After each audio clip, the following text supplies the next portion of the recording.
Aksi Betino yang diduga bini sah melabrak Betino muda, diduga pelakor ngebuat heboh sama viral di media sosial. Jero video Betino diduga pelakor terselek dianiaya sama dipotong rambutnya.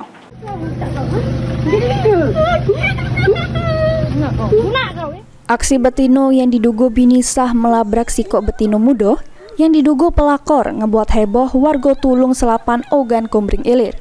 Betino muda diduga pelakor itu terselek dianiaya, dimaki dengan kata-kata kasar, sama badannya ditindih, dijambak rambutnya, serta dipotong rambutnya oleh Betino yang melabrak.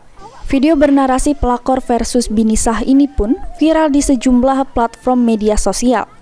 Kapolsek Tulung Selapan, AKP Budi Santoso, pas dihubungi awak media membenarkan kejadian tersebut terjadi di Tulung Selapan pada Sabtu 22 Juni 2024. Ini korban penganiayaan jero video itu sudah bikin laporan polisi, masih jero proses penyelidikan. Novan Wijaya, PAL TV.